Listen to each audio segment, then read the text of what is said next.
Hello guys and welcome to another video of Tech and Picks, and today I am pitting two lenses against each other after the great response of the Sigma 16mm 1.4.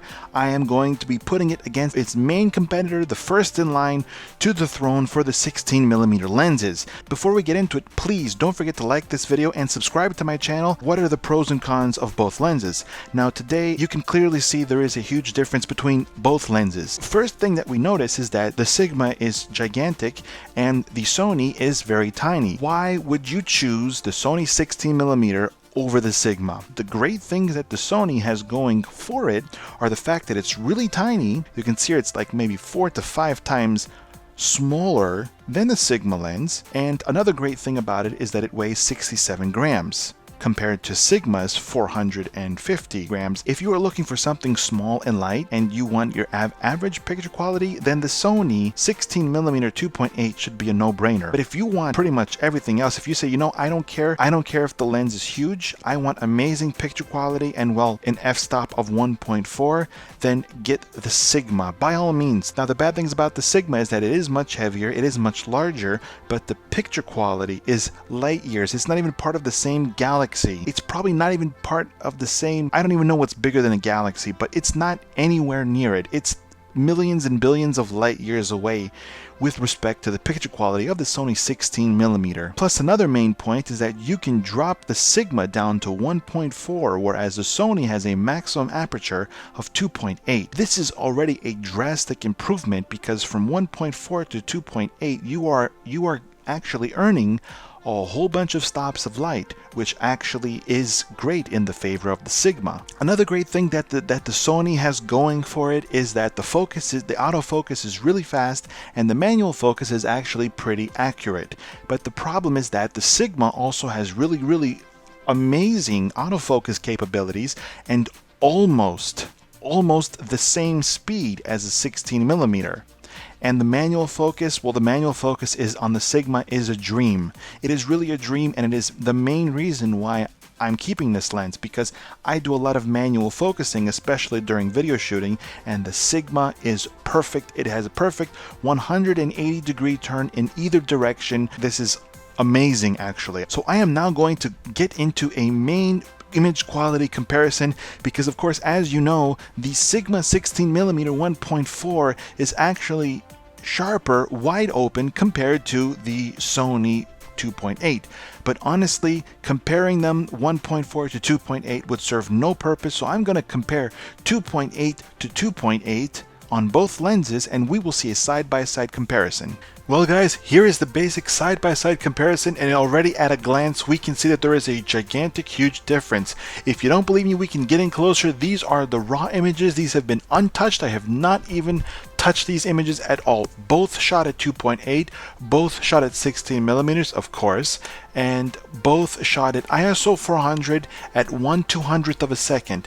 So the picture on the left is the Sigma 16mm 1.4 and the image on the right is the Sony 16mm 2.8.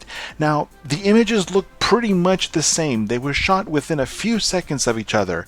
Do you see the differences? Not that much. Well, you can see there is some vignetting around the edges here. The Sigma is much clearer in the corners, but how much of a difference is there actually? Well, let's start with the obvious. Let's start in the middle. So let's zoom in.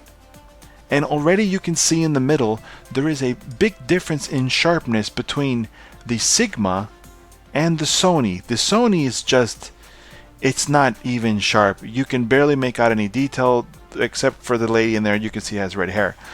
You can tell that the lens on the 16mm Sigma is much sharper, much more detail, right directly in the middle. Now the middle is supposed to be the sharpest. The middle is supposed to be the sharpest point of any lens, and you can see here that there is absolutely no competition. Do we want to go to the side? Let's just go randomly to the bottom left. Look at that. The 16mm Sony has so much vignetting, which is obviously the vignetting is corrected by the camera when saved in the JPEG format, but as you can see here, whenever you save it in the RAW format, everything comes out and you can see everything, well, or pretty much not everything. And you can see that the Sony on the right has very heavy vignetting, and it makes everything so much darker and so much out of sharp. It's not sharp at all. You can barely. Okay, you can clearly see that's a window with the reflection of the car, because you can see this on the left side. But just look at the difference in quality. Here you cannot even see the handle on that car, on the car door, and here you can clearly make out the handle on the car door, including whatever this is here. Here you can barely see it. You can see the light is red there. You can't even barely see that there's a light there. This looks like it's just all one piece. And there is a clear night and day difference between these two shots. Now these shots were not altered, and these are not the JPEG. These are the raw shots directly out of the camera, taken from the memory card and put into Lightroom. Now we go down to the right side here. Of course, other than the usual darkness from the heavy vignetting of the Sony, you can clearly see that there is a complete loss of quality, because you can make out very clearly the difference between this one and this one. Look at that. There is no competition. You can't even tell that there's writing on that sign, and here you can clearly see there's writing on the sign. You can see the spotlight. It's actually very clear. You can't even see the zone on the Sony lens. You can see the zone clearly on the Sigma. Huge gigantic difference in quality. Now let's just slide up a little bit. Look at that. The writing on the sign is much more visible on the Sigma. Here it's all smudgy and out of focus, and you can tell that vignetting is doing a really great job of removing all picture quality that you see in the picture. And you come up to the top right here. Well, here you're not even going to tell the difference that much because you're at the very top, but here you can clearly see the yellow building. Smudge. It's all smeared here. It's out of focus. It is not sharp at all. And this is at 2.8, and the Sigma is at 2.8. The thing is, the Sigma looks like this at 1.4 also. The Sigma is beautiful at 1.4 with plenty of detail and plenty of resolving quality. Look at that. Look at the detail between the Sigma and the Sony.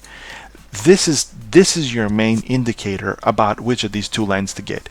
You want to get the Sony. You have small and light and easy to carry around. Throw it in your camera bag and you forget about it. It's really that small. But you get horrible picture quality with heavy vignetting all around it. Again, these pictures were not even altered. You want great picture quality, but a much bigger lens, which probably might not fit so easily in your camera bag. Get the Sigma. The proof is in the pudding. Look at the quality on the left compared to on the right.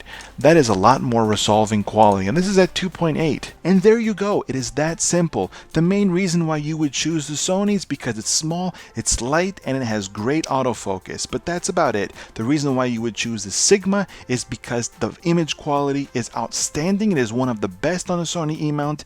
It has amazing autofocusing capabilities, and it has amazing manual focusing capabilities, and it is an all-around fantastic lens. Another thing that the Sony has going for it is the price. You can find a Sony lens for as little as $100. I have seen them going on eBay for $100. Plus, the Sony 16mm has an option of two extra wide angle attachments. One is a wide angle, the other one is a fisheye lens that you can just clip onto it, and you can use the autofocusing capabilities on the 16mm. So that probably has a little bit extra if you want a little bit extra wide. Even though these adapters make the picture look wider with a fisheye and a wide angle, it does not improve the quality, sadly, and it still is very smudgy in the corners, as you saw in the example, so I didn't even put them into the equation. So guys, I hope you enjoyed this video. Leave a like, subscribe to my channel, leave a comment if you have any comments regarding the comparison between the two lenses. I would be more than happy to answer you. Guys, I hope you have a great day, and I will see you in the next video.